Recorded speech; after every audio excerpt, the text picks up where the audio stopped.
Bom, boa noite a todos mais uma vez. Obrigado pela presença em mais essa reunião dos jovens, em que vamos debater alguns assuntos interessantes para o crescimento da nossa fé.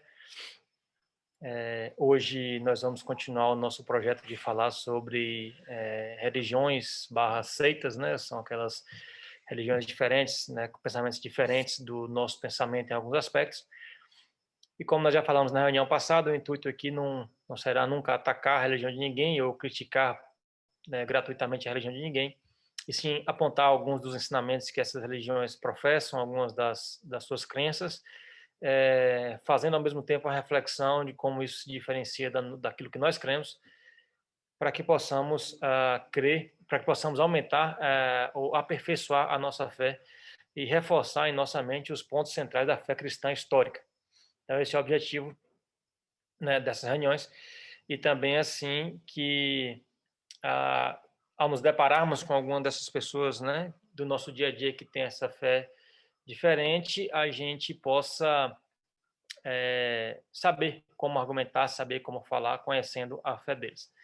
Tá certo? Então, como de costume, vamos começar com uma oração. Desde já eu peço que se em algum momento cortar para vocês aí a voz ou o vídeo, qualquer coisa que estiver atrapalhando a compreensão, vocês podem me sinalizam aí, por favor, tá? Porque às vezes eu posso não perceber por aqui. Então vamos orar. Ó Deus, aqui estamos mais uma vez diante de Ti, Pai, reunidos com o grupo dos jovens, ó Senhor, para estudar um pouco mais sobre as religiões, ó Pai, de forma indireta, mas de forma direta saber quem Tu és, Senhor, quem Tu és à vista de outras religiões, enaltecendo, Pai, o nosso conceito bíblico de quem Tu és para nós, Senhor, aquilo que nós cremos, aquilo que nós vivemos. Pedimos que, dessa forma, Pai, ao estudarmos essas religiões, possamos também voltar os olhos para a Bíblia e aprendermos verdadeiramente quem Tu és, reforçarmos o entendimento, Pai.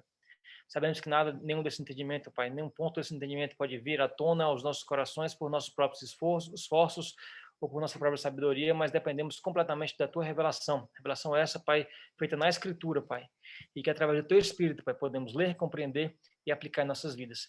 Isso peço que o Senhor faça essa noite, Pai, mais uma vez, como tens feito nessas nossas reuniões. Que Teu Espírito se manifeste, fazendo compreender, Pai, os conceitos da fé cristã, como, ó Pai, nós podemos nos relacionar contigo, Pai, quem Tu és, quais são os Teus atributos, Senhor. Na Escritura aprendemos isso, Pai, e nesses estudos, ó Pai, isso tem ficado evidente para nós. Pedimos que nessa noite, mais uma vez, não seja diferente, Pai, que a Tua misericórdia e o Teu Espírito atuem nos nossos corações, trazendo entendimento. Em nome de Jesus, esteja conosco, Deus. Amém. Bom, pessoal, então o tema de hoje que nós vamos falar, né, é sobre o movimento adventista. Na semana passada, retrasada, na nossa última reunião, nós falamos sobre a religião islâmica, né, respeitosamente falamos os seus pensamentos, e hoje vamos fazer a mesma coisa sobre o movimento adventista. A religião islâmica era uma situação um pouquinho distante da nossa realidade, né? Possivelmente nós aqui não conhecemos nenhum muçulmano. Eu particularmente não conheço nenhum muçulmano. Olha que morei em São Paulo há muito tempo, né? Onde tem uma comunidade muçulmana grande, não conheço. Mas quando nós começamos aí a direcionar para algumas religiões próximas da nossa realidade, começa a ficar mais palpável esse assunto, né? E ainda mais importante que a gente conheça. Então, o nosso foco hoje é falar do movimento adventista. E como fizemos na semana passada, vamos falar um pouco sobre o conceito geral dessa igreja, né, desse movimento, e um pouco do seu histórico. Tá? Então, o movimento adventista, ele é um movimento heterogêneo, vamos dizer assim, composto por diversas linhas de pensamento, sendo a mais importante no nosso meio a Igreja Adventista do Sétimo Dia, é uma das linhas de pensamento do movimento adventista, né? Talvez seja a forma como nós todos conhecemos o movimento adventista. E essa Igreja Adventista do Sétimo Dia, ela é considerada por muitas pessoas uma igreja evangélica, e por eles mesmos, né? Eles mesmos consideram a Igreja Adventista do Sétimo Dia como uma igreja evangélica. E a razão disso é porque eles professam muitas coisas semelhantes à fé cristã histórica, à fé evangélica propriamente dita, né? São semelhantes ao cristianismo histórico em muitos aspectos, como, por exemplo, a crença na Santíssima Trindade, Deus Pai, Deus Filho, Deus Espírito, a crença em Cristo como perfeito Deus e perfeito homem, 100% Deus, 100% homem, o nascimento de Cristo de uma virgem, né, da Virgem Maria, o fato de que Cristo morreu na cruz pelos pecados, e o fato de que Cristo ressuscitou dos mortos e subiu aos céus. Esses conceitos são conceitos comuns entre o cristianismo clássico e a Igreja Adventista do Sétimo Dia. Nessas coisas são muito parecidas. Porém, tem alguns conceitos dessa Igreja Adventista, que nós vamos falar ao longo da reunião, que para muitas pessoas a qualifica como seita, né? Muitos cristãos a consideram como seita, e nós vamos ver por quê ao longo da reunião. E isso causou uma certa divisão, né, uma certa visão negativa da Igreja Adventista do Sétimo Dia dentro das igrejas cristãs clássicas. Por isso, alguns líderes da Igreja Adventista do Sétimo Dia têm tentado aproximar esses pensamentos e dirimir aí, reduzir essa visualização negativa dessa igreja através de grupos musicais que fazem parte do nosso meio, às vezes a gente nem sabe, e que sutilmente tenta provocar aproximação e até mesmo implantar alguns conceitos dentro da nossa fé, vamos dizer assim, misturando com a nossa fé clássica, tá? De fato, existem alguns pontos muito positivos do movimento adventista, todo mundo conhece os colégios adventistas, né? Então, seu empenho na educação é um empenho muito grande. As escolas adventistas, em sua maioria, são conhecidas por serem escolas bem rígidas, educação de bastante qualidade. Existe também a manutenção de hospitais, plano de saúde, etc. Então, faculdades, né? Então, assim, o movimento adventista tem, sim, alguns fatores muito positivos em termos de educação, né? Em termos de abordagem social, vamos dizer assim, e também são bastante zelosos aí nos cuidados com os necessitados, né? Com os pobres, com as viúvas, etc. Então, são coisas bastante positivas. Mas, como eu falei, tem alguns conceitos do seu movimento, ou de alguns que são desse movimento, que diferem bastante do conceito cristão clássico, e é isso que a gente vai focar hoje, né? Nos conceitos teológicos, nos conceitos, nos diferenciais da fé cristã clássica da fé adventista do sétimo dia. Beleza? Então, como eu falei, né, o objetivo não é criticar por criticar, o objetivo não é atacar diretamente, o objetivo não é ofender ninguém que tem essa fé, e sim, numa reunião de pessoas cristãs que fazem parte de uma igreja cristã histórica, como nós vamos ver quais são as diferenças e aprender com tudo isso, tá? Estão ouvindo tudo bem, né? Se não tiver, podem sinalizar aí. Então, quando foi que surgiu o movimento adventista? Qual foi o contexto histórico aí do surgimento do movimento adventista, né? No início do século XIX, começou a haver um clamor muito grande, uma concentração muito grande das pessoas cristãs na questão da volta de Cristo, da segunda vinda de Cristo como o cerne da pregação.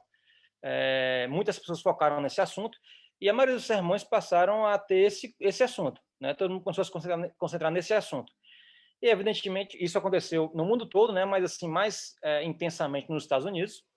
E muitos pregadores, né, passaram a se destacar nessas pregações, né? Como é de costume, né? Sempre tem os temas que alguns se destacam para falar um pouco mais.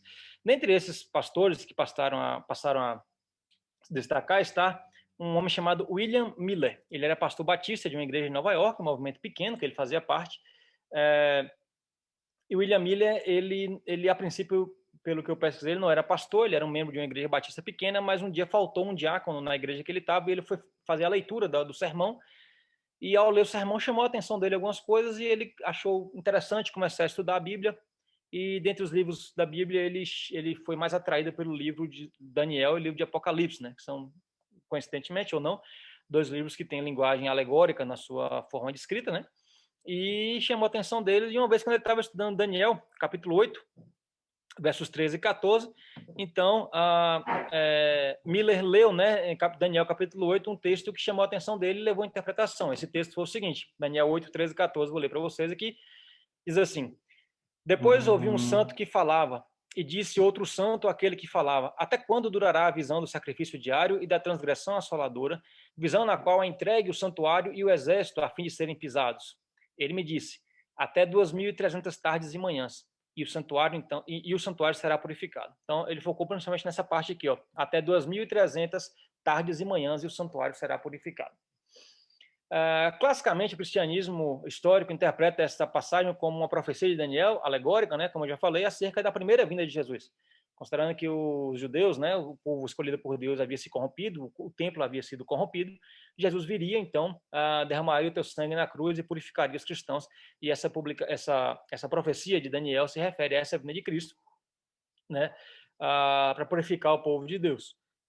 Nós já conversamos sobre isso algumas vezes, como essas profecias não têm por objetivo, em momento nenhum, fazer com que a gente fique calculando, né, a vinda de Cristo, e sim nos dá a certeza de que isso acontecerá, dentro de todo o contexto. Mas o William Miller, naquele momento, não entendeu dessa forma, ele entendeu diferente. Ele entendeu que essa profecia de Daniel apontava, né, literalmente, ele fez uns cálculos lá e compreendeu o seguinte, que a partir do ano em que a nação de Israel saiu do cativeiro da Babilônia, ou seja, no ano 547 a.C., né, ele contou, então, 2.300 tardes e manhãs, fazendo uma associação de que isso talvez significasse 2.300 anos, né, são interpretações alegóricas, né, que são bastante complicadas sempre, e que fez umas contas lá e que depois desse período Cristo voltaria à Terra, seria a segunda vinda de Cristo. E ao fazer essas contas, colocar no papel, ele definiu então que essa data que Cristo voltaria à Terra seria em 21 de março de 1843. Ele definiu essa data como a data da volta de Cristo. Quando ele concluiu esses cálculos e chegou essa informação dessa data, ele estava no ano de 1818 e anunciou então que em 1843 Cristo voltaria, ou seja, teriam 25 anos aí para as pessoas se prepararem e para as pessoas se prepararem para a volta de Jesus. E ele passou esses próximos anos aí, especialmente a partir de 1831, pregando sobre essa segunda volta de Cristo, né? E mais intensamente nos últimos 3 anos aí, a partir de 1840.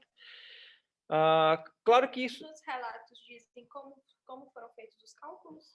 Tem os relatos como esses cálculos foram feitos. Ele considera, como eu falei, né, ele considera que a profecia tem base no contexto de Daniel, no reinado, esqueci agora qual é o imperador da época, e ele concluiu que o ano de origem era 547. Aí ele fez uma interpretação alegórica da Bíblia.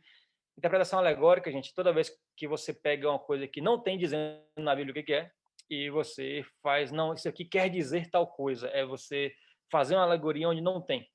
Tá? E isso é muito feito nos livros que são alegóricos por si só. Só que algumas dessas alegorias de Apocalipse, por exemplo, elas são descritas no próprio livro, né, o que significa. Outras não. Então é você, por exemplo,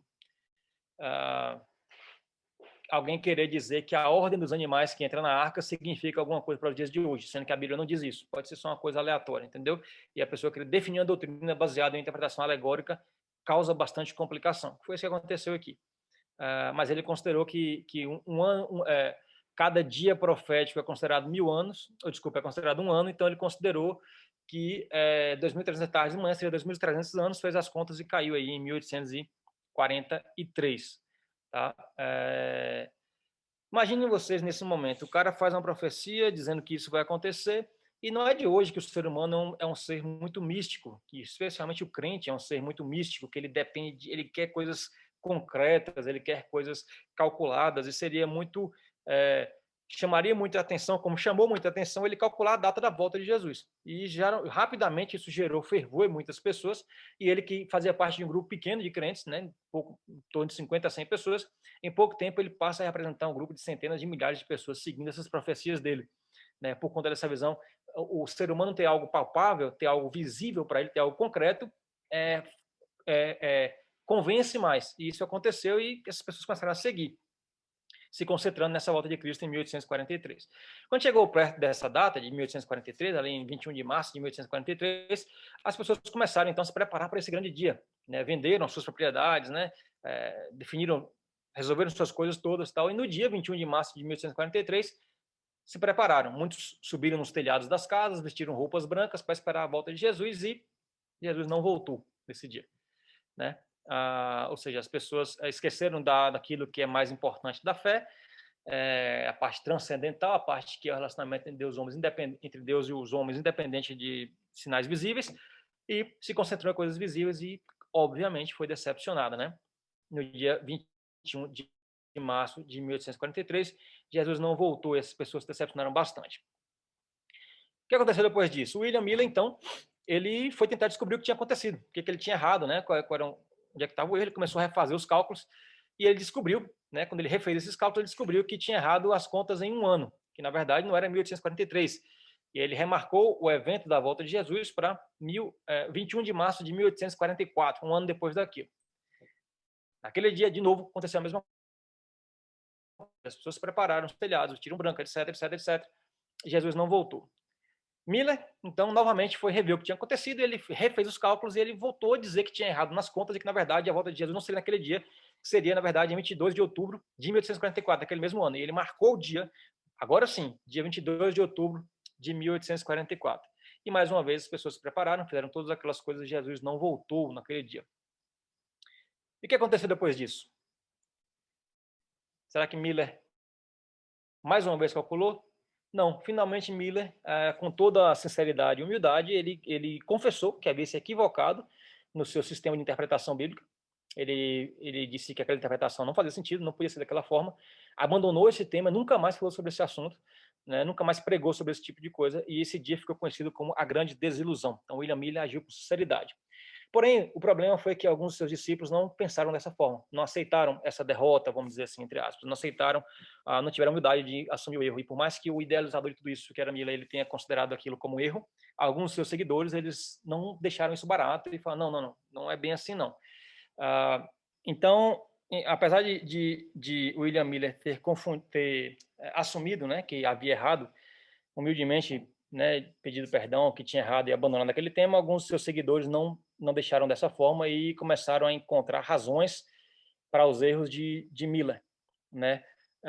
Eles não abandonaram aquela mensagem e começaram a perpetuar isso mesmo sem o próprio Miller participar. E três desses pastores, ou três desses seguidores, eram mais destacados e passaram a buscar novas interpretações aí para esses cálculos de Miller. No dia seguinte à grande desilusão, ou seja, dia 23 de outubro de 1844, o seu principal seguidor, que era um homem chamado Hiram Edson, ele era amigo pessoal, né, o principal seguidor de Miller, ele disse que teve uma revelação, que ele chamou de a grande revelação, que sucedeu à grande desilusão, ou pode se chamar também grande desilusão, também pode ser chamado de grande desapontamento em algumas literaturas. E o Hiram Edson, no dia seguinte, ele teve uma grande revelação, e ele escreveu essa revelação, escreveu o seguinte, ele disse assim, eu vi distinta e claramente que nosso sumo sacerdote, Jesus Cristo, em vez de sair do lugar santo, do santuário celeste, para vir à terra no dia 7º do mês, vou ler de novo. Eu vi distinta e claramente que nosso sumo sacerdote, Jesus Cristo, em vez de sair do lugar santo do santuário celeste para vir à terra no dia 7º do mês, ao fim de 2.300 dias, que seria aquele dia lá, né, 22 de outubro, na verdade ele entrava naquele dia no segundo compartimento do santuário e tinha uma obra a realizar no lugar santíssimo antes de voltar à terra. Esse foi o que Edson falou. Trocando em miúdos aqui, o que Edson disse? Edson utiliza aqui uma ilustração do templo judaico, né, onde havia o lugar santo, né, e o lugar santíssimo, o Santos dos Santos. Ele usa essa ilustração para dizer, ele vai dizer assim que essa demonstração do templo judaico, né, que era o templo de Moisés lá do deserto, né, e depois o templo dos judeus lá, simboliza um templo dessa mesma forma no céu, em que na verdade Jesus naquele dia que Edson não errou as contas, não errou os cálculos, de fato foi no dia 22 de outubro de 1844, desculpa, mas que Jesus não era voltar Jesus para a terra, e sim Jesus finalmente entrar pela primeira vez no lugar santíssimo dos céus, onde ele passaria a fazer então a investigação pelos nossos pecados. Que a gente vai falar um pouquinho sobre essa investigação daqui a pouco, uma das doutrinas deles, certo? Ou seja, ele disse que, na verdade, William Miller não errou na profecia, não errou nos cálculos, ele só errou no que seria que tinha acontecido. Na forma de cumprimento dessa profecia. E quando ele anunciou isso aí, essa grande revelação, os outros dois grupos, né, eu falei com vocês que 3 grandes discípulos estavam seguindo, os outros 2 se juntaram a ele.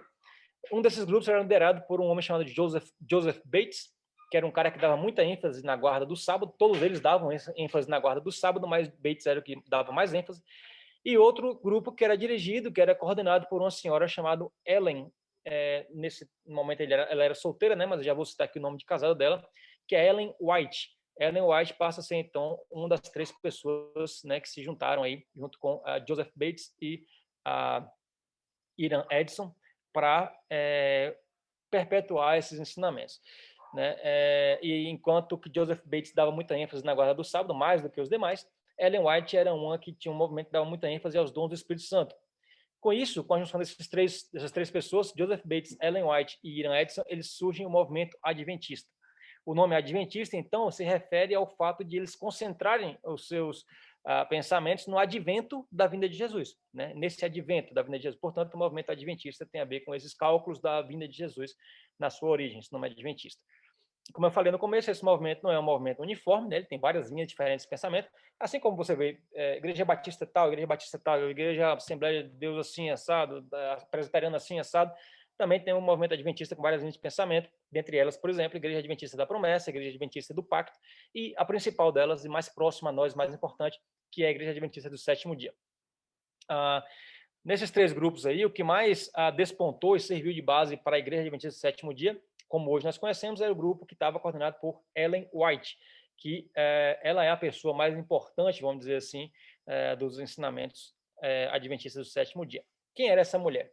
Ellen White, né, esse nome é o nome dela de casado já, depois que ela casou com, esqueci o nome do cara, mas o White é o sobrenome do marido dela. Desde a juventude, ela dizia, ela reivindicava o fato de ser profetisa de Deus. Ela dizia que recebia revelações autoritativas de Deus, que Deus falava com ela de forma autoritativa, dando novas definições através dela. E ela era reconhecida pelos seus seguidores como sendo, de fato, profetisa de Deus. Ellen White publicou essas revelações que ela recebeu em vários livros, né? E difundiu nos seus seguidores, servindo de base para as doutrinas da Igreja Adventista do Sétimo Dia. É importante dizer isso aqui, porque, embora a Igreja Adventista do Sétimo Dia declara ser a Bíblia a sua fonte de autoridade maior, dizendo que a Bíblia é a sua né, fonte de autoridade dos ensinamentos, se baseia, que todas as suas doutrinas se baseiam na Bíblia, porém, eles creem também que as revelações e os conselhos de Ellen White, eles são também de inspiração divina. Então, não tem a Bíblia como única regra de fé e prática propriamente, apesar de dizerem isso. Nós vamos ver ao longo das explicações aí que, de fato, eles não pensam dessa forma. O principal livro de Ellen White, que não é o único livro, é um livro chamado O Grande Conflito, obviamente traduzido do inglês, né? E ele é recomendado pelos adventistas do sétimo dia como a obra principal para a evangelização. Tá? Então, esse é um pouco do resumo da história, como chegamos aí, como surgiu o movimento através de William, e como chegou em Ellen White, que é a pessoa hoje em dia mais importante, mais citada pelos pelos adventistas do sétimo dia.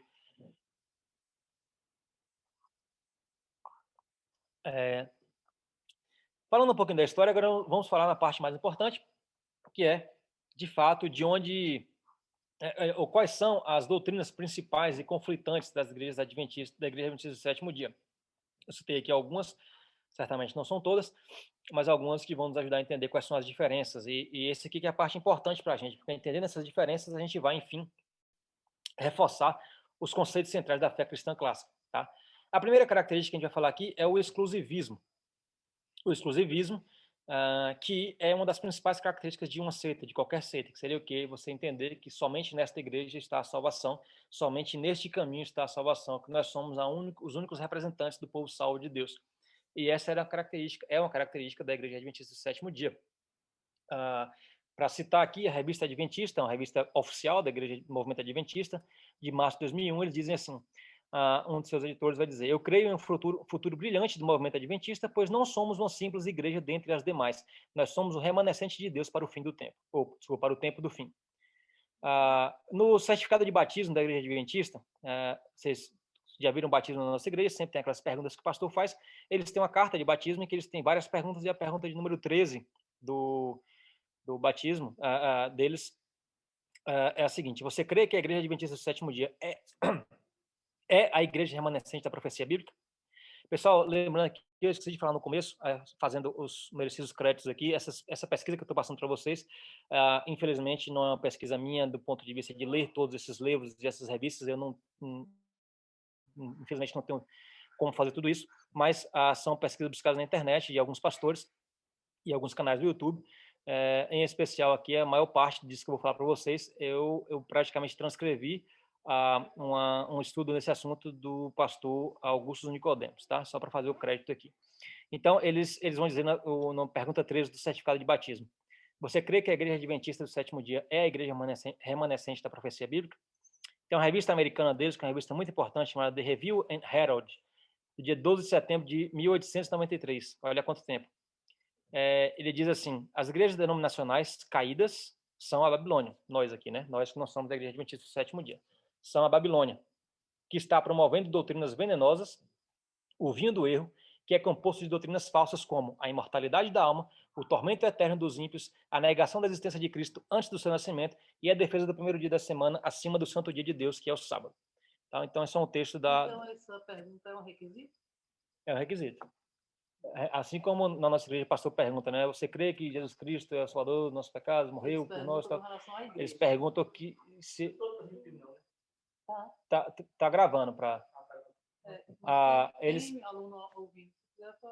os jovens estão aqui na reunião. Eles perguntam se você crê que a igreja é adventista. O pastor está aqui, pessoal. O pastor, minha mãe, Iraciara, Aninha e Andressa, tá? Então, se você fazer alguma pergunta para o pastor também, ele está aqui do lado, tá? Chegou aqui agora. Então, eles fazem essa pergunta como sendo assim, só pode se batizar se você crê que a igreja adventista do sétimo dia, de fato, é a igreja remanescente, né? É a única igreja, vamos dizer assim. Ainda existiam pessoas que ainda diziam assim, você crê nos ensinos da irmã Helena White como fundamento da fé e o complemento da Bíblia, sim, só se poderia se batizar se cresce. Se crê que sim. A gente vai ver daqui a pouco aqui que de fato tem textos dos próprios adventistas reforçando isso que o pastor acabou de falar. Então, eles entendem que de fato são a única igreja remanescente. Segundo ponto que nós vamos falar. Vocês continuam ouvindo aí, gente? Continua, né? Eu fico com medo de cair a reunião, mas parece que tá... Sim. Beleza. Estou ouvindo. O segundo ponto aqui é como Cristo é visto pela Igreja Adventista do Sétimo Dia. Nós já vimos que Cristo, em grande parte das considerações deles, é semelhante ao nosso Cristo. Veja o que eles dizem no livro dele, Nisto Cremos, né? Fundamento número 4, diz assim: Deus, o Filho Eterno, encarnou-se em Jesus. Por meio dele foram criadas todas as coisas, revelado o caráter de Deus, efetuada a salvação da humanidade, julgado o mundo, sendo para sempre verdadeiramente Deus. Ele se tornou também verdadeiramente homem, Jesus, o Cristo, concebido do Espírito Santo e nascido da Virgem Maria. Ou seja, tudo que eles disseram aqui até agora é condizente com o que nós cremos, né, a nossa fé cristã. Muito do que eles declaram sobre Jesus é condizente com o que nós declaramos. Porém, existem pelo menos duas coisas bastante conflitantes com o nosso Cristo, com o Cristo que nós cremos das Escrituras. Quando eles falam lá, né, no Herod lá que eles falam, né, que nós negamos a existência de Cristo antes do seu nascimento, como sendo essa um dos componentes do vinho do erro das igrejas caídas. Por que eles dizem isso? Porque eles vão dizer que Jesus Cristo, na verdade, existia antes da sua encarnação, do ventre de Maria, ele existia corporalmente como um indivíduo separado do Deus. Nós cremos que Cristo existia como um elemento da Trindade, como a segunda pessoa da Trindade, mas eles entendem que Jesus Cristo existia antes disso, corporalmente, como um indivíduo separado, que para eles é o anjo Miguel, citado no Velho Testamento. Tá? Então, Jesus Cristo é o anjo Miguel que aparece no Antigo Testamento. No livro Os Patriarcas, né, Ellen White escreve claramente sobre isso. E para dizer isso, eles se baseiam no texto da carta de Judas, aquela carta que nós já estudamos, né? Judas, o penúltimo livro da Bíblia, né? A carta de Judas, irmão de Jesus, capítulo único, verso 9, diz assim: Contudo, o arcanjo Miguel, quando contendia com o diabo e disputava a respeito do corpo de Moisés, não se atreveu a proferir juízo infamatório contra ele, pelo contrário, disse: o Senhor te repreenda. O que Ellen White interpreta disso, né?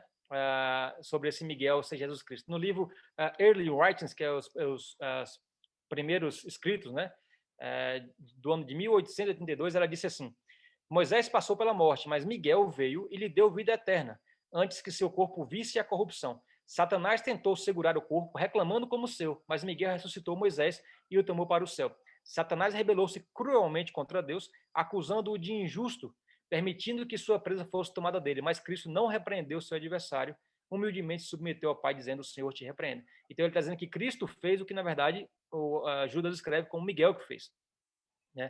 Dizendo que Cristo, de fato, era esse anjo Miguel que aparece no Velho Testamento. Eles entendem que esse Miguel era Jesus. Jesus já existia corporalmente antes dessa encarnação. Nós cremos diferente, nós cremos que, de fato, Cristo é eterno, existia antes da sua reencarnação, mas não corporalmente, não como uma pessoa. Cristo é eterno, Filho de Deus, é a segunda pessoa da Trindade, a Trindade é eterna, sempre existiu, mas em determinado momento da história, quando Deus quis, quando ele aprove fazer dessa forma, e que é o que Paulo chama de plenitude dos tempos, no momento oportuno, Cristo encarnou, concebido pelo Espírito Santo no ventre de Maria, E nesse momento da história, ele cumpre o seu papel planejado desde a eternidade. Sempre existiu como Deus, na Santíssima Trindade, na eternidade com o Pai, mas não existia na forma de outro indivíduo, como o arcanjo Miguel. A Bíblia não nos leva a crer desta forma em nenhum dos seus, em nenhuma passagem da Bíblia. Pelo contrário, nos leva a crer que Cristo estava com Deus na glória. O próprio Cristo, quando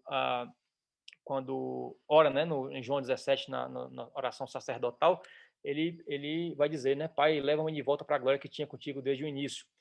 Ou seja, Cristo estava com Deus eternamente, porém, não corporalmente como anjo Miguel, como alguma outra personificação.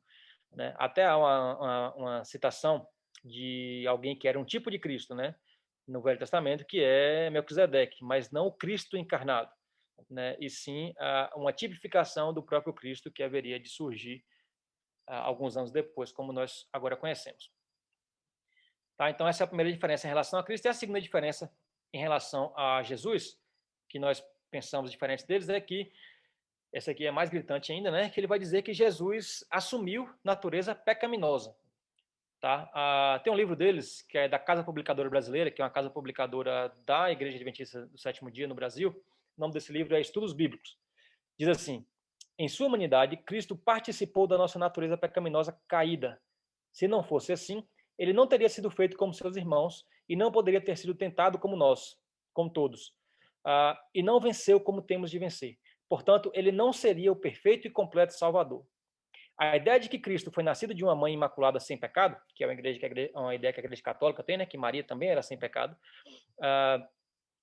A ideia de que Cristo foi nascido de uma mãe imaculada e sem pecado, que Jesus não herdou tendências para o pecado e por isso não pecou, essa doutrina remove Jesus do mundo caído e do próprio lugar onde a ajuda é necessária.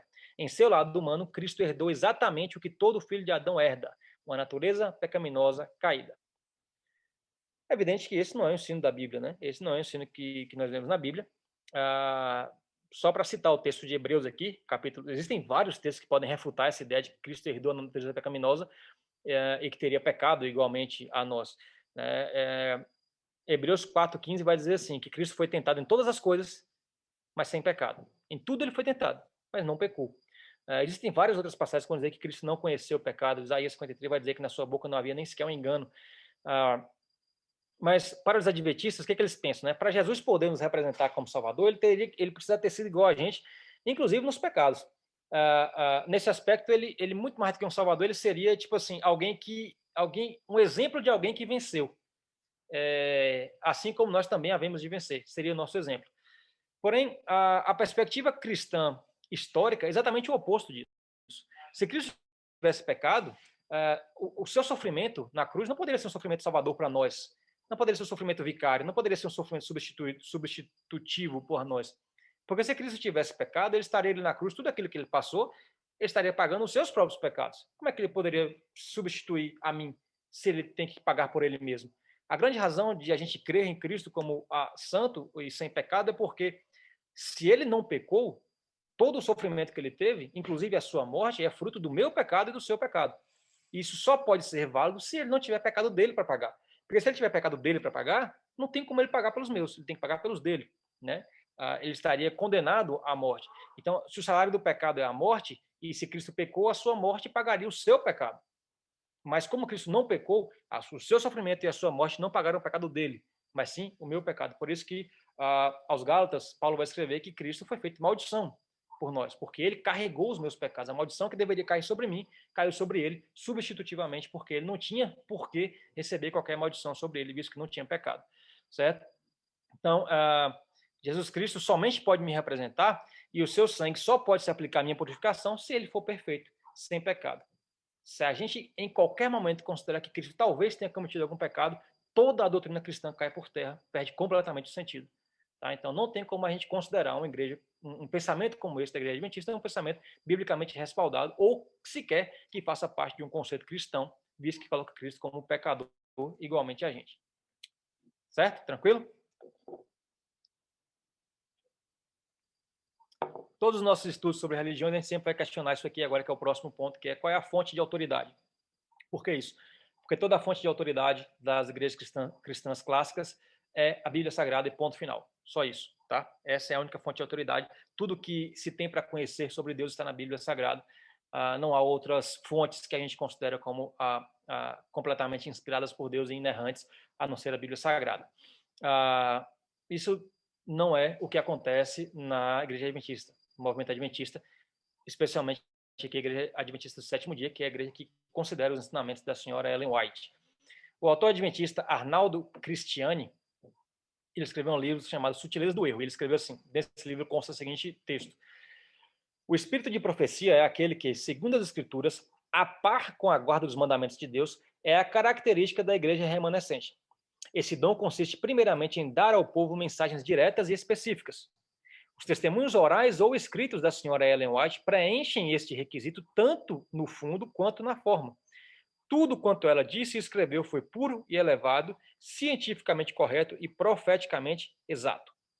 A revista Adventista, aquela que a gente já citou, do ano de 1984, diz assim: cremos que o ministério e os escritos de Ellen White foram a manifestação do dom de profecia. Ela foi inspirada pelo Espírito Santo e seus escritos. Produto dessa inspiração, têm aplicação e autoridade especial para os adventistas do sétimo dia. Presta atenção nessa parte aqui, ó. Negamos que a qualidade ou o grau de inspiração dos escritos de Ellen White seja diferente dos encontrados nas escrituras sagradas. Ou seja, para eles o que Ellen White disse, escreveu ou falou, qualquer coisa, e tem o mesmo peso, a mesma fonte de inspiração e a mesma inerrância do que a Bíblia. Portanto, eles não consideram a Bíblia, claramente aqui, como a sua única regra de fé e prática, embora digam isso. Embora digam que todas as suas doutrinas são revelações, ou são baseadas na Bíblia Sagrada. Né? Não, eles consideram também os dizeres e os ensinamentos de Ellen White como sendo igualmente inspirados por Deus, assim como o que Paulo escreveu, o que Pedro escreveu e assim por diante. Percebam aqui, pessoal, as semelhanças que nós temos aqui com a reunião passada, quando a gente falou do islamismo, né? Essa igreja, quando eles dizem assim, essa igreja ou religião é a única que leva à salvação. Os muçulmanos também diziam isso, né? Eles impunham isso militarmente, né? Considerando que somente daquela forma as pessoas poderiam ser salvas. E tudo isso é baseado em revelações adicionais dadas por Deus a alguma pessoa com a mesma importância e veracidade que tem a Bíblia, igual também eram as revelações para Maomé. E que nós vamos ver que vai se repetir aí com Charles Russell, nos Testemunhos de Jeová, às vezes, e com Allan Kardec para os espíritas, por exemplo, tá? Nas próximas reuniões. É evidente que a Bíblia não ensina isso, né? A Bíblia não ensina dessa forma, mais uma vez. Ela ensina que Cristo é o portador da última revelação de Deus. Né? Hebreus capítulo 1, no começo da carta, né, o autor escreve assim nos versos 1 e 2: havendo Deus outrora falado muitas vezes e de muitas maneiras aos pais, pelos profetas, nestes últimos dias falou pelo Filho. O verso continua, eu não preciso falar aqui. O que a Bíblia ensina sobre Cristo, sobre a palavra de Deus, é que não há mais revelações depois de Cristo. Se a gente parar para observar, o Antigo Testamento ele falava de Cristo, do Cristo que haveria de vir, se apontava sempre para o Cristo que haveria de vir. Cristo veio, executou a sua obra, o seu ministério, né? Morreu na cruz, derramou seu sangue, trouxe as últimas revelações de Deus, que foram registradas no Novo Testamento pelos apóstolos. Então, o Velho Testamento apontava para Cristo e o Novo Testamento se refere ao que Cristo fez. Os apóstolos que conviveram e aprenderam diretamente de Cristo, inclusive o apóstolo Paulo, que embora não tenha convivido com ele no seu ministério, recebeu diretamente dele, né? Registraram no Novo Testamento essa revelação trazida por Deus, finalizando a revelação no livro de Apocalipse, cujo significado é revelação, né? O livro de Apocalipse então finaliza as revelações e não há mais revelação. A Bíblia contém toda a revelação de Deus para nós, tá? Tudo que se deve aprender e ouvir de Deus consta na Escritura. Qualquer revelação que esteja adicional a isso deve ser rejeitada, como Paulo ensina aos Gálatas, Paulo escreveu aos Gálatas no capítulo 1, versos 8 e 9, Paulo diz assim: mas ainda que nós, ou mesmo um anjo vindo do céu, vos pregue o evangelho que vá além do que vos temos pregado, seja anátema. Assim como já dissemos, e agora repito, se alguém vos prega o evangelho que vá além daquele que recebeste, seja anátema. Ou seja, se não foi isso que Cristo trouxe como revelação, nenhuma revelação adicional deve ser considerada por nós, deve ser considerada como maldição. É isso que Paulo está nos ensinando. Porque tudo que Deus queria nos revelar sobre ele e sobre a sua obra salvadora através de Cristo Jesus, ele nos revela na Bíblia. Ele nos concede essa revelação gratuitamente, né, na Bíblia. Por isso, novas revelações vindas por Maomé, Ellen White ou qualquer outro dos que veremos mais adiante não podem ser consideradas revelações de Deus. Esse é o pensamento das igrejas cristãs clássicas.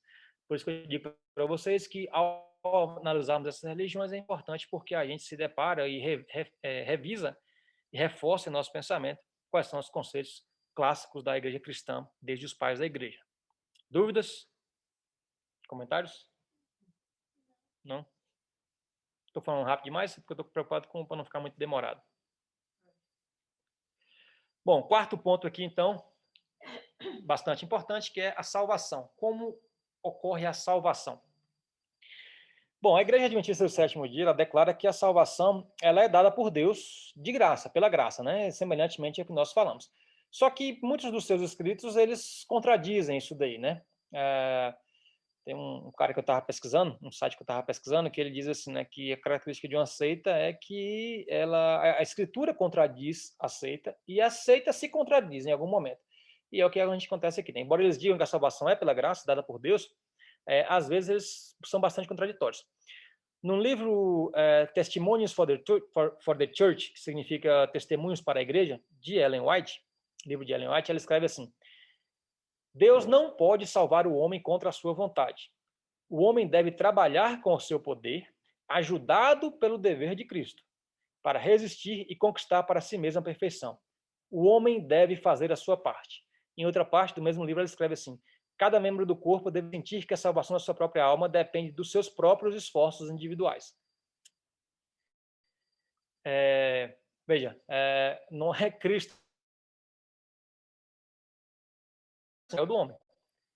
Né? Nós já falamos sobre isso uma vez, sobre isso ser uma consideração, um conceito sinergista de salvação. Sinergista em que duas forças contribuem em conjunto para a salvação. Ao passo que a Bíblia nos vai entender que a salvação não é sinérgica, e sim monérgica. Somente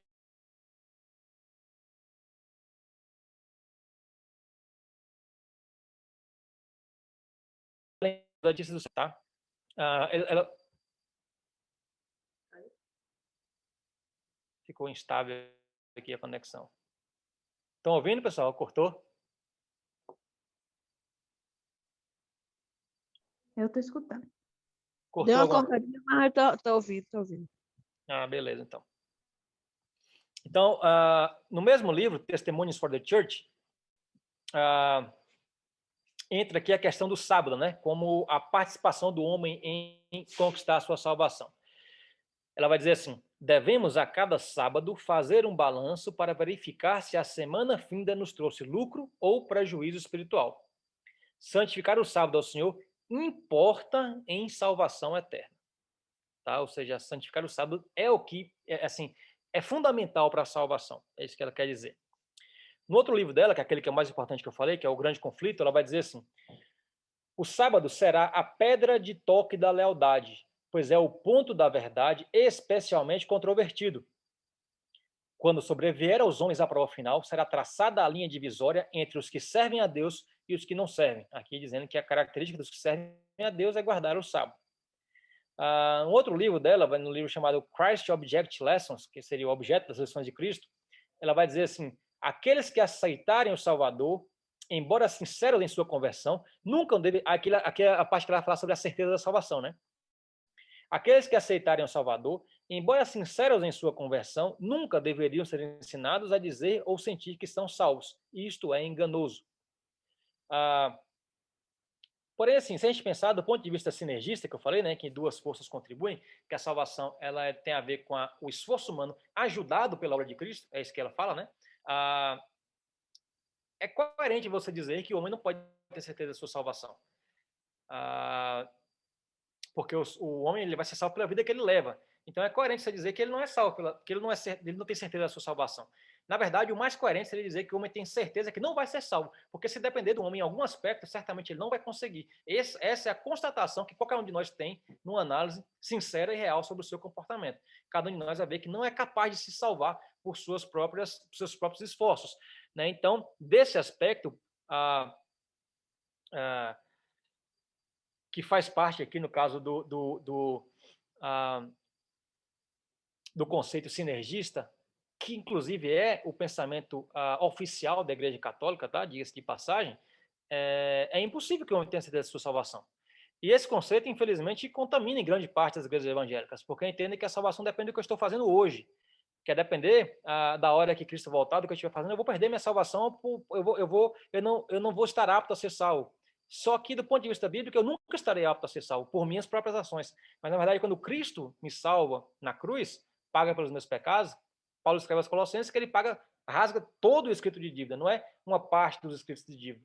Então, a salvação, se ela for considerada como participação humana, de fato, ninguém nunca vai poder ter certeza.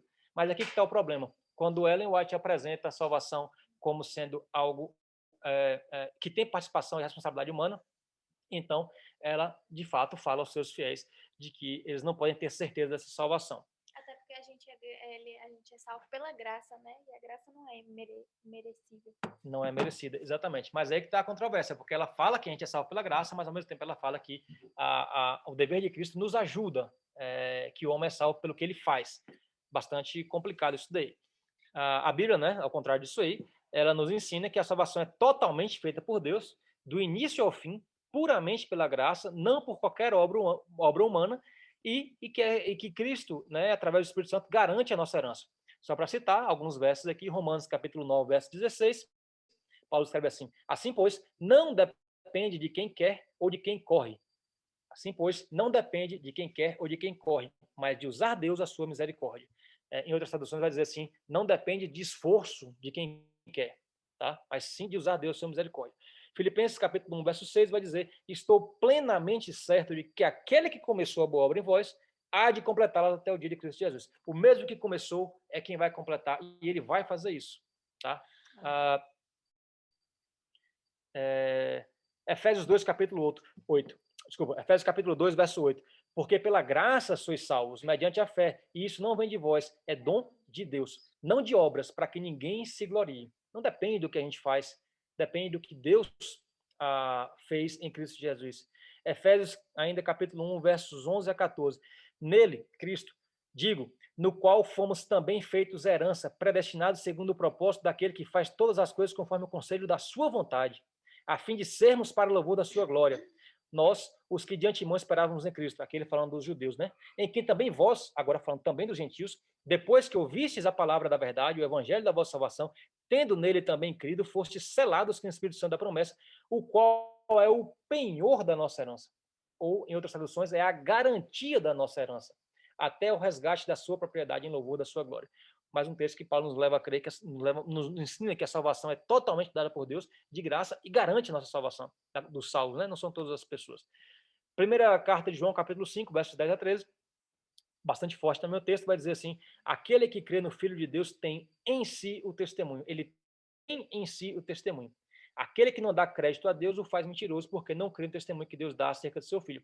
E o testemunho é esse. Qual é o testemunho que aquele que crê no Filho de Deus tem? E o testemunho é este, que Deus nos deu a vida eterna.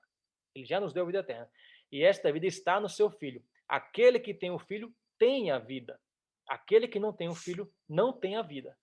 Essas coisas vos escrevi a fim de saberdes que tendes a vida eterna, a vós outros que credes em o nome do Filho de Deus. Então, várias passagens bíblicas aqui, obviamente não esgotam todas as passagens, tem várias outras que falam sobre isso aqui, em que, na verdade, os autores estão nos mostrando que, através simplesmente da fé, tão somente pela fé, no capítulo 1 de Romanos, né, no CD aqui, Paulo vai dizer que a salvação é de fé em fé, ou, em outras traduções, a salvação é do princípio ao fim pela fé. É a única coisa necessária para a salvação, não é por obras humanas. As obras humanas, elas não são causa de salvação em nenhum aspecto na Bíblia, elas são consequência da salvação, né? Como disse aqui, né? Paulo disse aqui, Romanos não, Efésios, cadê? Eu até li esse texto aqui já. Fomos feitos herança predestinados segundo o propósito daquele que nos fez todas as coisas conforme o conselho da sua vontade, a fim de sermos para o louvor da sua glória. Ele nos salvou para, assim, salvos, sermos para o louvor da sua glória. Não haveria como sermos para o louvor da sua glória sem antes sermos regenerados, termos o nosso coração transformado e trazidos de volta à vida, né? Nós que estávamos mortos em nossos delitos e pecados. Beleza? Então, ao contrário do que a Igreja Adventista prega de que o ser humano não pode ter certeza da salvação e de que essa salvação ela é completada, ou seja, a obra de Cristo ela é completada pela ação humana, a Bíblia nos ensina que não, que a salvação é completamente feita por Deus, não por obras, para que ninguém se glorie. E que a obra redentora de Cristo, ela consumou a salvação, o que nos faz ter certeza da salvação que ele nos dá gratuitamente. Mais um tópico aqui, sono da alma. Esse é um tópico importante também, porque para os adventistas, quando o homem morre, ele entra em sono, ele entra num sono profundo, totalmente inconsciente. Uma forma inativa da existência, ele dá um pause na sua existência, tá? Ele não tem lembrança do que acontece. Então, na verdade, a pessoa que morreu, ela não está entendendo nada do que está acontecendo aqui, até o dia em que Jesus voltar. No livro Nisto Cremos, né, nos seus fundamentos, ele vai dizer assim, a morte é um estado inconsciente para todas as pessoas. As almas dos justos dormem até a ressurreição e o juízo final. Esse pensamento deles aí é justificado com o texto de Eclesiastes, capítulo 9, verso 5. Especialmente a parte que diz assim, mas os mortos não sabem de coisa alguma. Porém, basta uma leitura mais, assim, não precisa ser muito longa. Para você ler o verso 4 e o verso 5 como um todo, você vai ver claramente que o texto não fala sobre isso. O verso 4 eu não coloquei aqui, mas o verso 5 vai dizer assim, porque os vivos sabem que hão de morrer. Aí sim, mas os mortos não sabem de coisa alguma. Nem tampouco terão eles recompensa, porque a sua memória jaz no esquecimento. Claramente, esse texto ele não se refere à condição da alma após a morte, mas sim se refere ao que se pode fazer em vida. Enquanto você estiver vida, você ainda tem alguma oportunidade. Mas se você morreu, você não tem mais como fazer nada. Você não tem mais como participar de nada dessa terra aqui. O que não participar, que eu digo ativamente, você não tem como mais interferir em algo que você deveria ter feito enquanto vida. Mas o texto não está falando sobre a condição da alma após a morte. Tá? Ele se baseia também em algumas passagens em que a Bíblia atribui aí a morte ao verbo dormir, né? Como Paulo escreve aos Tessalonicenses, não se enganem quanto aos que dormem, ou quando Estevão, depois de ser apedrejado, adormeceu, tal. Só que a interpretação cristã histórica para isso daqui não se refere, evidentemente, a um fato de inconsciência após a morte, mas sim ao caráter não definitivo da morte. A morte, para o cristão, não é o fim, não é o definitivo. Assim como nós dormimos e acordamos, também nós morremos e ressuscitaremos no dia que Jesus voltar. Tá? Mas isso não quer dizer que a gente esteja num estado inativo após a morte, sem participar de nada. E por que nós podemos afirmar esse pensamento histórico cristão? Porque a Bíblia traz várias passagens que falam exatamente sobre o estado da alma ou do espírito, né, após a morte. Como, por exemplo, passagens conhecidas como a passagem do rico e de Lázaro, né, em que o rico ele sabe que tem irmãos que estão praticando as mesmas coisas que ele praticava, e ele pede para voltar ou para mandar Lázaro lá para poder falar com eles, né, para não caírem naquele mesmo erro que ele caiu. Ou seja, ele sabe de tudo aquilo que está acontecendo, ele lembra dos irmãos dele que estão lá na terra, ele tem consciência de que isso está acontecendo.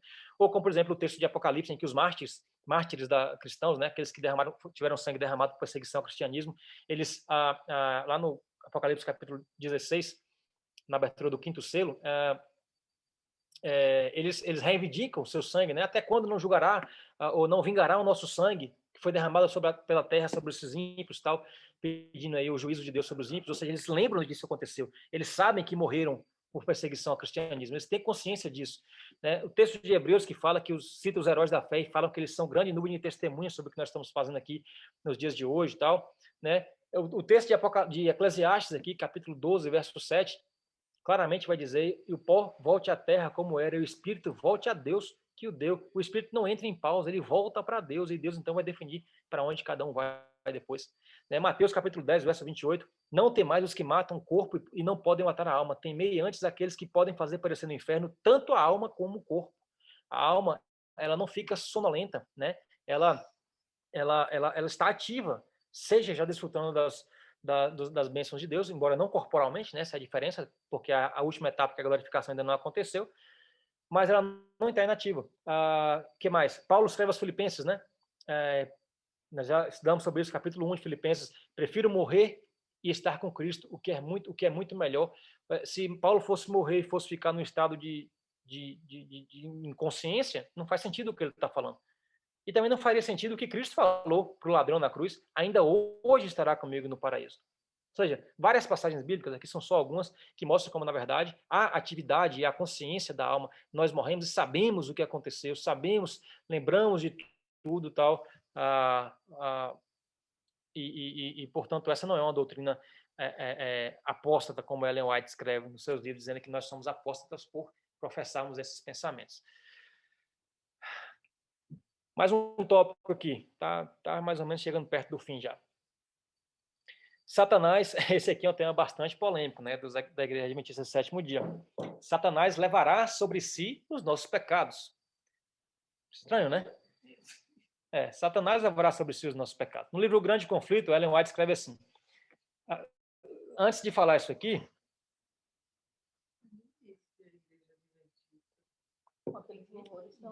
pois é. Existe uma passagem no livro de Levítico que Moisés passa algumas prescrições sobre a expiação. No dia da expiação, eles tinham que providenciar dois cordeiros. O primeiro cordeiro era sacrificado e o sangue era derramado no propiciatório. E depois, simbolicamente, o sumo sacerdote botava a mão na cabeça do segundo cordeiro, transferia, né, simbolicamente os pecados para aquele cordeiro e soltava ele no deserto e ele se afastava do povo. Tá? Isso foi Moisés que colocou. E como que Ellen White interpretou isso aí? Ela vai dizer assim, ó, no dia da expiação, o sumo sacerdote, havendo tomado uma oferta da congregação, que era o primeiro cordeiro, entrava no lugar santíssimo com o sangue dessa oferta e o aspergia sobre o propiciatório, que era a tampa da arca, né? Diretamente sobre a lei, que as tábuas ali estavam dentro da arca, para satisfazer as suas reivindicações. Beleza, até aí tudo bem, de fato era isso que acontecia. Então, em caráter de mediador, o sacerdote tomava sobre si os pecados e os retirava do santuário. Colocando as mãos sobre a cabeça do bode emissário, confessava todos esses pecados, transferindo-os assim figuradamente de si para o bode. O bode levava esses pecados e era considerado para sempre separado do povo. Verificou-se também que, ao passo que a oferta pelo pecado apontava para Cristo, ou seja, o primeiro bode era Cristo como sacrifício, o bode emissário tipifica Satanás, autor do pecado, sobre quem os pecados dos verdadeiros penitentes são finalmente colocados. Quando Cristo, pelo mérito do seu próprio sangue, remover do santuário celestial os pecados do seu povo, que é o que ele está fazendo agora, né? Na verdade, naquela questão, naquela justificativa do erro de William, o que esqueci o nome dele agora, de que, na verdade, Cristo não voltou porque entrou finalmente no lugar santíssimo dos céus e agora está fazendo investigação dos nossos pecados. O que ele está fazendo agora é isso, né? Então, quando Cristo, pelo mérito do seu próprio sangue, remover do santuário celestial os pecados do seu povo, ao encerrar-se o seu ministério, ele ainda está fazendo isso lá, né? Segundo eles, ele colocará esses pecados sobre Satanás, que, na execução do juízo, deverá arcar com a pena final. Ou seja, os pecados dos seres humanos são removidos pelo sangue de Cristo, mas isso ainda não aconteceu por completo. Então, Cristo morreu na cruz, mas ele, na verdade, não completou a obra ali. Ele subiu para o lugar santíssimo do céu, somente no ano de 1844, não foi depois que ele subiu logo, né? Cristo está no Santuário Celeste, ele entrou lá em 1844, naquele dia previsto por William Miller, e lá ele está investigando os nossos pecados, para depois removê-los do Santuário Celeste, e aí colocar sobre ele mesmo, como se fosse o pecado deles. Depois disso, ele vai voltar, depositar os pecados em Satanás, e esse sim é quem vai pagar pelos nossos pecados quando ele for aniquilado. Ou seja, nessa perspectiva da Igreja Adventista do Sétimo Dia, embora eles neguem essa afirmação, quem leva os nossos pecados não é Cristo, e sim Satanás. Agora uma dúvida. Foi, vamos. Quando eles colocavam no sacrifício de Moisés, por que eles colocavam os pecados em outro animal, sendo que um já estava morto para ser o sacrifício dos pecados, até então eles... Eu vou falar isso aqui já. A pergunta de Andressa, não sei se deu para vocês ouvirem, é que por que colocava em outro cordeiro, né? Por que havia esses dois cordeiros, né? Na interpretação de Ellen White, o primeiro cordeiro era Cristo, o segundo era Satanás. Só que nessa perspectiva aí, como eu falei, de alguma forma, Satanás participa da minha salvação. Ele tem alguma responsabilidade na minha salvação. Quando a Bíblia cita exatamente o contrário. Satanás tenta exatamente o caminho contrário disso aí, né? Tenta me levar à condenação. Porque, na perspectiva adventista, Satanás é quem leva os pecados, e não Cristo. Como que, aí respondendo a pergunta de Andrés, como que é a interpretação cristã histórica sobre esse evento aí de Levítico, né? O que acontece? Tudo que acontece no Velho Testamento, toda aquela liturgia do sacrifício de animais, né, do incenso, todas aquelas coisas, eram de fato sombras de Cristo, eram tipificações do Cristo que haveria de vir, eram simbologias sobre o Cristo que haveria de vir. Então, Na verdade, o que acontece é que o sacrifício dos bodes é uma dupla representação do Cristo. Tanto o primeiro bode quanto o segundo bode representam o Cristo. Não era Satanás. Vai, continua. Por quê? Porque Cristo, ao mesmo tempo que ele se oferece em sacrifício e o seu sangue é derramado para pagar pelos nossos pecados, ao mesmo tempo ele afasta de nós o pecado. É o mesmo ser que faz as duas coisas. Então, os dois bodes representam Cristo. E o autor de Hebreus vai escrever isso aí muito claramente, né? O mesmo ser, os dois bodes representam o mesmo Cristo, né? Que ali, na verdade, um Cristo havia morrido, ele não poderia fazer a simbologia, um cordeiro tinha morrido, ele não poderia fazer a simbologia de afastar os pecados. Por isso que eles botavam outro cordeiro. Mas os dois representavam um só Cristo. Tá? Era uma simbologia das coisas que Cristo haveria de fazer. Essa é a interpretação cristã histórica, né? Que Cristo, ao mesmo tempo que sofre e derrama o sangue para os nossos pecados, também leva os pecados para longe de nós. Se houver qualquer dúvida em relação a isso aí, basta a gente ler o famoso texto de Isaías 53. Ele levou sobre si as nossas transgressões. Né? Ou como Paulo escreve aos Romanos, Cristo é a propiciação para os nossos pecados. Não é Satanás, em hipótese alguma. Em nenhum lugar da Bíblia leva a gente a entender que Satanás tenha de alguma forma participado da nossa salvação. Isso aqui é o que eu falei no começo sobre interpretação alegórica. É você querer dar significados a passagens bíblicas que a Bíblia não deu. E aí a chance de você fazer isso de forma equivocada é altíssima, como 2 vezes nós já citamos aqui das interpretações desses pais da Igreja Adventista do Sétimo Dia. Certo? Mais um tópico aqui, está chegando ao fim. A guarda do sábado, como diz o Senhor, é a Igreja Adventista do Sétimo Dia. Né? Então é importante a gente falar do sábado. O que eles pensam em relação a isso?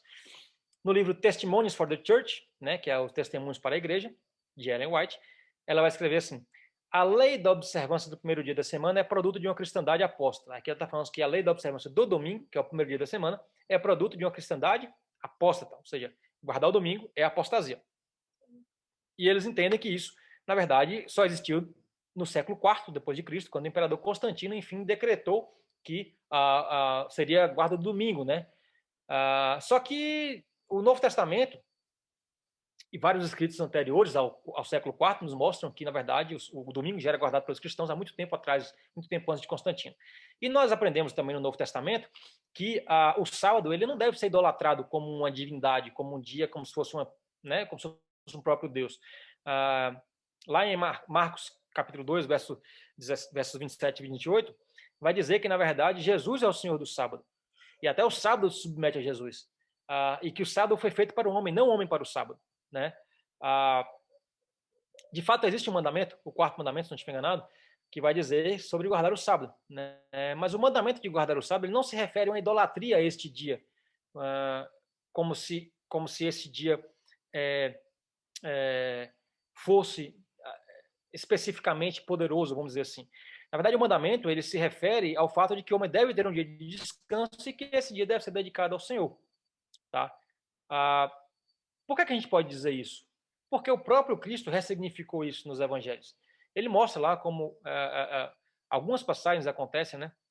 Inclusive essa de Marcos capítulo 2 aí, quando eles estão colhendo algumas coisas no sábado, e os fariseus apontam aos discípulos que estão fazendo isso, e aí Jesus os chama de hipócritas, né? E cita o fato de que Davi comeu o pão que era do sacerdote porque estava passando fome, né? E cita isso como algo que não foi equivocado.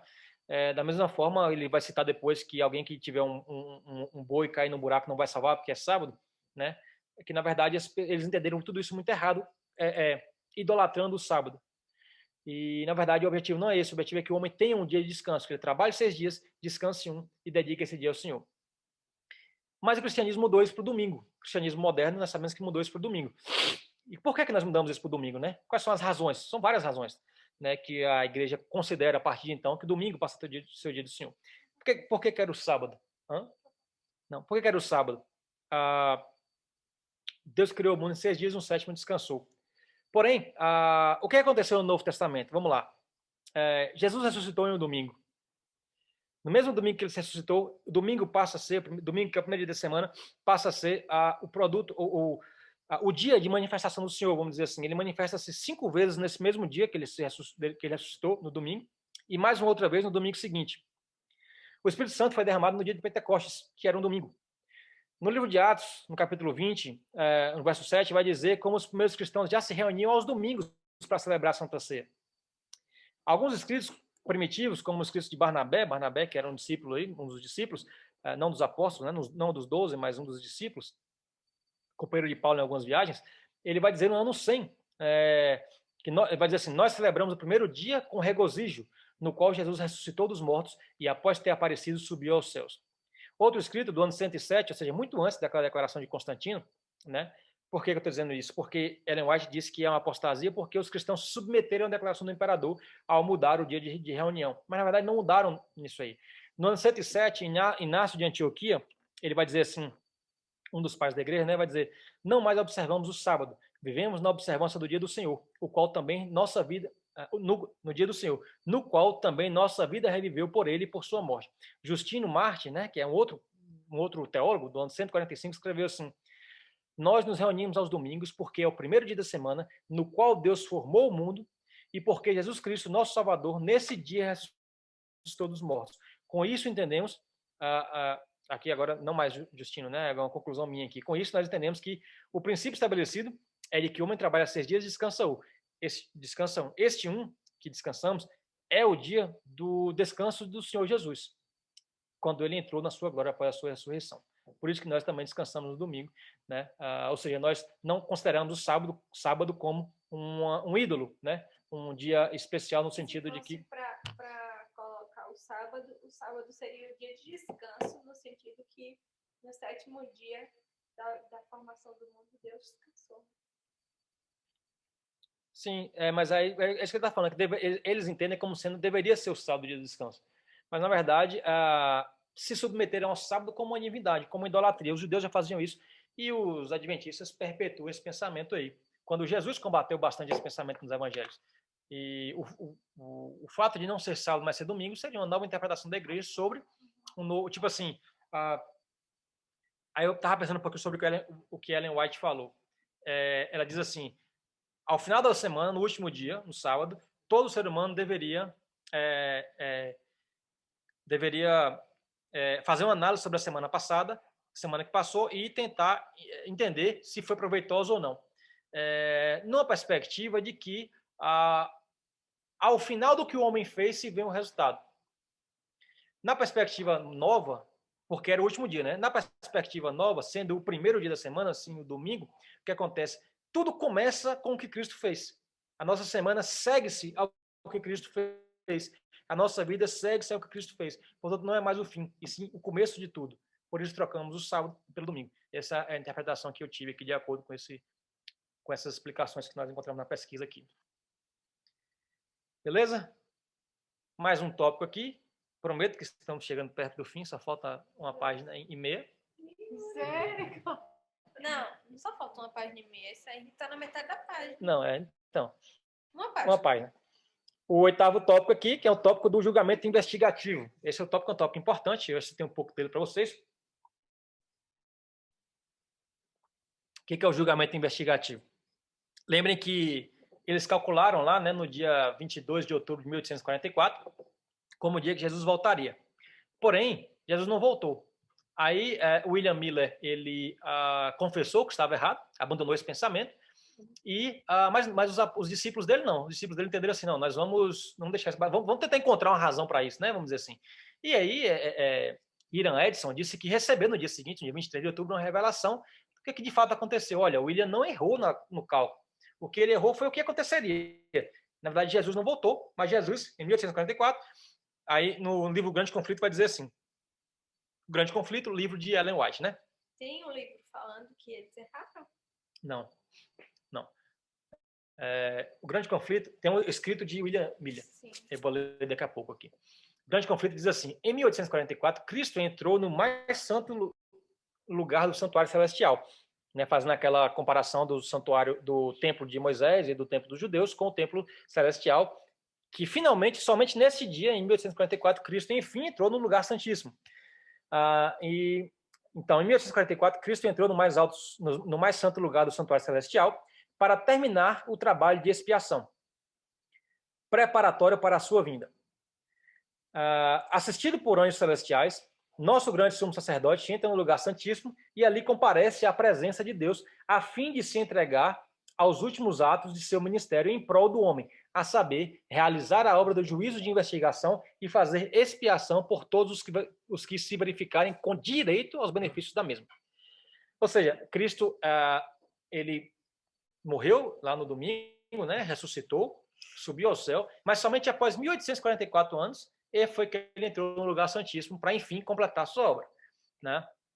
Ele vai investigar os pecados de cada um, ver quem é que tem direito dos benefícios da sua expiação e, enfim, aplicar isso aí, voltando e imputando sobre o diabo os nossos pecados, como nós vimos agora há pouco. Mas será que essa doutrina ela tem fundamento? Será que não foi só uma desculpa, né, encontrada para minimizar o erro na profecia da volta de Jesus que o William Miller tinha feito? Talvez aqui agora vale a pena a gente ler, né, o que Dessa perguntou aqui, o que disse o próprio William Miller após a sua grande desilusão.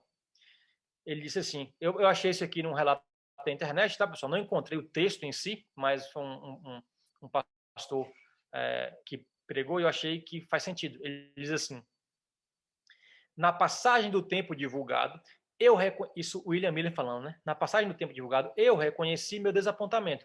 Naquele tempo esperávamos a vinda pessoal de Cristo e agora é desonesto contender afirmando que não estávamos errados. Nunca deveríamos nos envergonhar de confessar abertamente os nossos erros. Eu não tenho confiança nenhuma nas novas teorias que brotam do movimento adventista. A saber, aí ele vai dizer algumas explicações que vieram na época, que Cristo veio na época como noiva, que as portas da misericórdia se fecharam naquele dia, ou seja, que as pessoas que não eram crentes até aquele dia já eram, né? Que a sétima trombeta soou, ou que a profecia tenha se cumprido em qualquer sentido. Então, Miller vai dizer assim, eu não acredito em nada que eles dizem como explicação do meu erro. Foi só um erro de interpretação. Ponto final. E aí, como eu falei, Miller nunca mais fala sobre esse assunto, ele se afasta desse tema completamente, mas os seus discípulos não, né? E ele permaneceu? Não, ele voltou para sua igreja local. Mas na verdade muitos, né, não só o William Miller, mas muitos que foram frustrados com aquele desapontamento voltaram para suas igrejas locais, que faziam parte antes de fazer desse movimento. Porque no início a igreja tinha poucas pessoas e aí depois desse cálculo foram centenas de pessoas para essa religião. Eu fico triste porque muita gente hoje segue raciocínios semelhantes, né? Tipo assim, então estão frios na fé, alguém anuncia algo palpável e visível, aí enche de gente, mas fatalmente vão ser desapontados, como aconteceu aqui dessa forma. Porque baseiam a fé cristã em vistas e não na fé propriamente. Então, voltando aqui, né? Então, ele diz então que Cristo está, neste momento, no lugar santíssimo do santuário celestial, investigando os nossos pecados para saber quem é que de fato vai ser merecedor da sua expiação. Claro que não é este o pensamento da igreja cristã clássica, né? Porque não é esse o ensinamento da Bíblia sobre a obra redentora de Jesus. Qual o problema desse pensamento aqui? Né? O problema desse pensamento é que a obra de Cristo na cruz ela não foi definitiva, ela não concluiu o processo, ela não finalizou a expiação. Ele ainda está fazendo alguma coisa. E ao mesmo tempo que depende do que eu estou fazendo, Cristo está investigando os meus pecados para saber quem é que vai merecer. Quando, na verdade, o ensinamento bíblico diz que ninguém merece. Né? Na verdade, Cristo na cruz, quando ele morreu de uma forma definitiva. Quando Cristo disse na cruz que estava consumado, de fato estava consumado. Isso significava que a sua obra expiatória estava completa. Razão pela qual os justos já podem sentir a vida eterna e o paraíso desde já. E aí, Hebreus capítulo 1, verso 3, o autor vai dizer assim, Cristo, que é o resplendor da glória e a expressão exata do seu ser, né, do ser de Deus, sustentando todas as coisas pela palavra do seu poder, depois de ter feito a purificação dos pecados, assentou-se à direita da majestade nas alturas. É um texto escrito ainda no primeiro século. Não foi em 1843 que Cristo, enfim, entrou no lugar santíssimo. Ali na cruz ele purificou, ele fez a propiciação dos nossos pecados, subiu aos céus e desde já sentou à direita de Deus, né, esperando o dia da sua volta, conforme o plano feito na eternidade. Ainda o autor de Hebreus, capítulo 9, versos 11 e 12, ele vai dizer assim, quando, porém, veio Cristo como sumo sacerdote dos bens já realizados, mediante o maior e mais perfeito tabernáculo, não feito por mãos, quer dizer, não desta criação, não por meio de sangue de bodes e de bezerros, mas pelo seu próprio sangue, entrou no Santos dos Santos de uma vez por todas, tendo obtido eterna redenção. Ou seja, não foi em 1844, não faz nenhum sentido essa doutrina. Né? Isso aqui foi escrito no primeiro século ainda, depois de Cristo, né? Não foi no 19º século, como 1844. Então, qual é o perigo dessa doutrina? É fazer você pensar que a cruz de Cristo não foi suficiente. Isso é muito perigoso, né? Que ainda há alguma coisa sendo feita por Cristo e gera em você medo, e medo de eventualmente alguns dos seus pecados não ser apagado, fazendo você viver sob a escravidão da lei, fazendo você ser obrigado a guardar um dia da semana de uma forma idólatra, né? Com medo de que seus pecados não sejam apagados. E, como eu falei agora há pouco, é bastante parecido com a ideia que, infelizmente, é comum dentro de algumas igrejas evangélicas, de que a salvação depende do que eu estou fazendo agora, que eu, na verdade, completo a obra de Cristo, que Cristo morreu na cruz para me salvar, mas que é depender do que eu estiver fazendo na hora que ele voltar, que eu não vou para o céu. Dependendo da hora que Jesus voltar, que eu não vou estar salvo, que a salvação depende do que eu vou estar fazendo. Nessas doutrinas, elas diminuem a eficácia da cruz de Cristo. Elas diminuem o poder salvador de Cristo naquela cruz, para aqueles a quem ele queria salvar. E uma doutrina que diminui o poder da cruz de Cristo, ela vem de quem? Senão de Satanás, né? Não é este o ensinamento cristão clássico, mas sim o ensinamento de que a minha salvação depende somente da graça de Deus, que ele fez tudo sozinho, sem qualquer merecimento meu ou participação minha, sendo por isso garantida para mim, me fazendo ter certeza do seu amor, da salvação recebida e me fazer ter vontade de agradar a este Deus que em tudo o que eu for fazer, ele fez por sua vontade, porque ele quis me salvar, e por consequência dessa salvação, aí sim, me acompanham as boas obras, as quais ele planejou desde o início para que andássemos nela, como Paulo escreve aos Efésios. Último tópico aqui, um tópico importante também, aniquilação dos ímpios e de Satanás. Existe uma doutrina de pensamento, não só dos adventistas, mas uma série de igrejas que são aniquilacionistas. O que são os aniquilacionistas? São aqueles que entendem que todos os pecadores de Satanás não sofrerão castigo eterno. Eles não sofrerão eternamente no inferno. Na verdade, o seu castigo será deixar de existir. A punição será serem aniquilados. Eles serão destruídos, não mais existirão.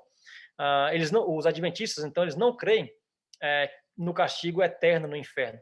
Ellen White disse que essa doutrina é uma das doutrinas falsas que constituem o vinho das abominações da Babilônia. Só que Jesus disse, em Mateus capítulo 25, verso 46, Jesus diz assim, irão estes para o castigo eterno.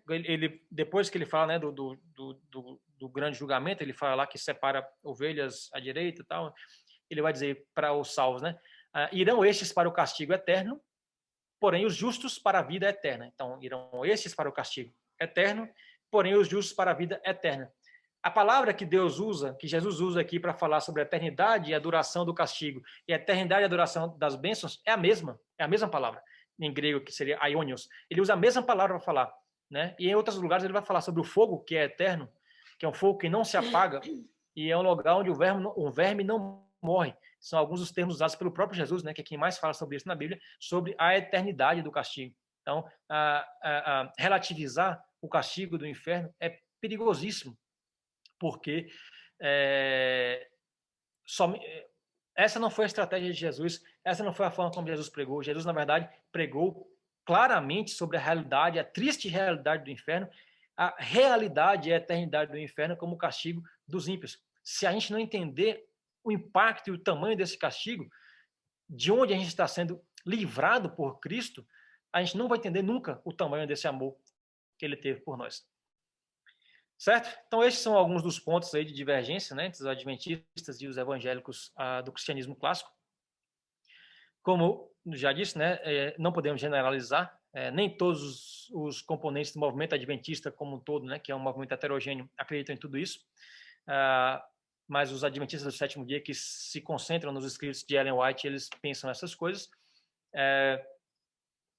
Se a gente parar a pensar, se a gente tirar o que Ellen White escreveu, e alguns dos líderes, essas revelações adicionais, né, que foram dadas aí supostamente por Deus a outras pessoas, completando a Bíblia, ou aumentando a Bíblia, ou sendo superiores à Bíblia, como era no caso do islamismo, se a gente tirar essas coisas aí do adventismo, ele é bastante parecido com o cristianismo clássico em algumas das suas determinações.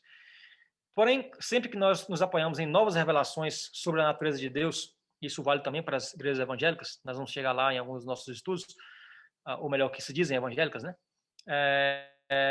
Sempre que nós nos apoiamos nessas revelações novas revelações sobre a natureza de Deus, sobre os seus atributos, sobre quem Ele é, sobre a obra salvadora em Cristo, sobre o juízo sobre os ímpios, né? Diferente daquilo que Ele nos revelou em sua Escritura, nós estamos fadados a decolar em heresias intermináveis e cada vez maiores. Assim, esses estudos nos reforçam a importância de mantermos a ideia da igreja primitiva, da igreja cristã primitiva. Somente a Escritura é a revelação de Deus como Ele é, da sua vontade, da sua palavra. E aí do latim, no caso, sola Scriptura, né, como um dos lemas da Reforma Protestante, que deu origem à fé cristã clássica, da qual fazemos parte. Amém? Amém. Comentários aí, dúvidas, questionamentos? Alguém discorda? Alguém quer falar uma coisa? O pastor quer falar uma coisa? Será que ainda tem gente aí? Perdão. Está tudo muito bem. Se não tem, nós estamos aqui para ouvir e aprender. Então, obrigado por ficarem, os que ficaram até o fim, mais uma vez. Espero que vocês tenham reforçado os conceitos cristãos como aconteceu comigo, que vocês tenham sido abençoados como eu fui, e que a gente possa continuar querendo compreender mais sobre quem somos, o que cremos, o que professamos. Lembrar do que o apóstolo Pedro escreve na carta, né, que devemos estar sempre prontos a explicar as razões da nossa fé. Sempre falo isso com vocês, porque por isso que é importante a gente estar estudando, a gente estar se dedicando para conhecer os pontos centrais da fé cristã. Amém? Ô, Décio, foi muito bom hoje, viu, Décio? Gostou, João? Beleza. Graças a Deus por tudo. Então vamos, se ninguém quiser falar mais nada, vamos orar para finalizar e agradecer a Deus. Senhor, obrigado mais uma vez, Pai, porque ao estudarmos, ó Pai, sobre os teus atributos, sobre quem tu és, sobre como o Senhor nos salvou, sobre como foi feito, foi consumado esse plano, isso que foi planejado na eternidade, Pai. Aquilo que nós não merecíamos, ó Pai, aquilo que o Senhor nos deu de graça, Senhor. Ao estudarmos isso, Pai, entendemos ainda mais o seu amor, compreendemos mais quem tu és, quem somos nós, ó Pai, pecadores, falhos, que por merecimento iríamos para o inferno, Pai, mas pela graça, Pai, somos salvos. Graça essa que o Senhor derramou e consumou em Cristo Jesus, Pai, nos adotando, Pai, como filhos, nos colocando como herdeiros, nos selando com o Espírito Santo, Pai, aquele que é a garantia da nossa herança. Hoje cremos, ó Pai, cada vez mais que, graças a Ti, Senhor, podemos desfrutar desde já, Pai, da vida eterna, Pai, do paraíso, Pai, que começa aqui. Ao desejarmos cumprir a Tua vontade, a desejarmos, ó Pai, ser santos como Tu és, a desejarmos, ó Pai, agradar a Ti, Senhor. Peço que o Senhor continue revelando isso em nossos corações através do Teu Espírito, Pai. Que o Senhor continue utilizando, Pai, a Tua palavra, que é o principal meio da Tua graça, Senhor, para revelar em nossos corações aquilo que devemos fazer, aqueles que devemos ser, Senhor. Obrigado pelo que Tu tens nos transformados, ó Pai. E nos afaste do mal, Senhor. Nos faça voltar os nossos olhos para a Tua palavra, para que nós não sejamos presa fácil, Pai, de ensinamentos inadequados, ó Pai, de novas revelações que fogem da Tua palavra, Pai. Que possamos considerar anátemas, ó Pai, como Paulo nos ensina, e que possamos persistir no caminho reto, para glorificarmos o Teu santo nome. Pedimos e te agradecemos, em nome de Jesus. Amém. Amém. Amém. Pessoal, Deus abençoe a todos, um grande abraço e até a próxima. Obrigado, Décio. Tchau, gente. Boa noite. A paz do Senhor. Boa noite. Paz do Senhor a todos.